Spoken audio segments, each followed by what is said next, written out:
اعوذ باللہ من الشیطان اللعین الرجیم بسم اللہ الرحمن الرحیم۔ السلام علیکم یا علی مدد۔ مومنین و مومنات کی خدمت میں اور خصوصی طور پر زمانے کے امام اجل اللہ تعالی فرجہ الشریف کی بارگاہ میں آپ کے جد امام پنجم امام محمد باقر علیہ السلام کی آمد کی پہلی رجب المرجب کی بے پناہ مبارکباد پیش کرتے ہیں۔ آج مومنین کی خدمت میں امام محمد باقر علیہ السلام کا تعلیم کردہ اس قدر مجرب ترین اور موسٹ ریکمینڈڈ ترین عمل و وظیفہ مومنین کے لیے لے کر آئے ہیں کہ خود امام علی رضا علیہ السلام فرماتے ہیں کہ اگر مومنین کو اس وظیفے کی طاقت کے بارے میں پتہ چل جائے تو وہ اس کے حصول کے لیے تلواروں کو اٹھا لیں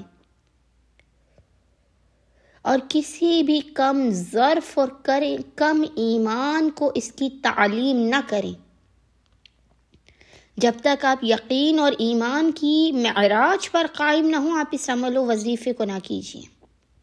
یہ اس قدر امام محمد باقر علیہ السلام کا تعلیم کردہ مجرب ترین وظیفہ عمل ہے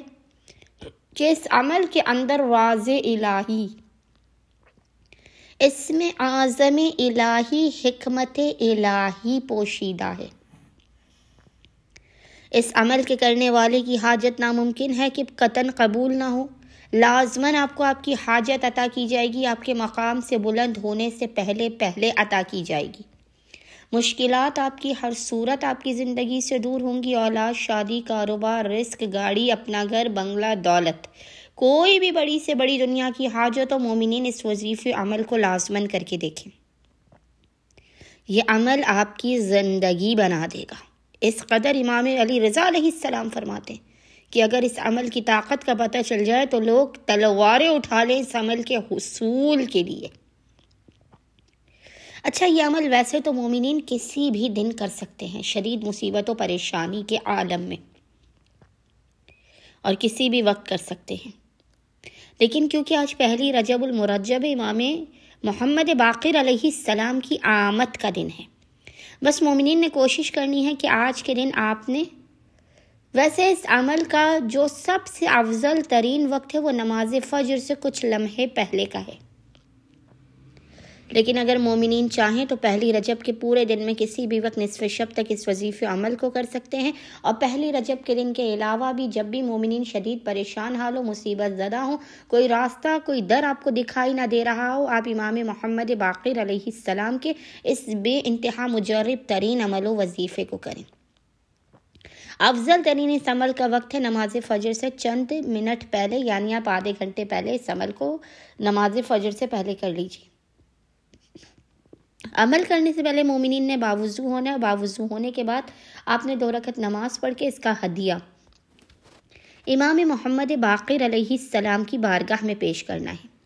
پھر آپ نے امام کی تعلیم کردہ دعائے البہا، دعائے البہا، اس دعا کا نام ہے دعائے البہا، یہ آپ کو مفاتیح الجناح میں، کسی بھی زیارات کی کتاب میں، دعاؤں کی کتاب میں، گوگل پر، ڈیوائن پلس پر، کسی بھی جگہ پر یہ آپ کو مل جائے گی بے انتہا آسانی کے ساتھ۔ دعائے البہا، دعائے البہا، اس کی تلاوت کرنی اور خداوند متعال کو حق امام محمد باقر علیہ السلام کا واسطہ دینا ہے، اپنی حاجتوں کو طلب کرنا ہے، اپنے مشکلات کے خاتمے، رزق میں برکت، بخت و مقدر کے سنورنے کی دعا کرنی ہے۔ انشاءاللہ تعالی اگر مومنین نے اطمینان اور یقین کی معراج پر قائم رہتے ہوئے اس عمل کو کیا تو خداوند متعال آپ کے مقام سے بلند ہونے سے پہلے آپ کی خالی جھولیوں کو بھر کے آپ کو بامراد کر دے گا۔ اللہم صلی علی محمد و آل محمد وعجل فراجہم اجمعین۔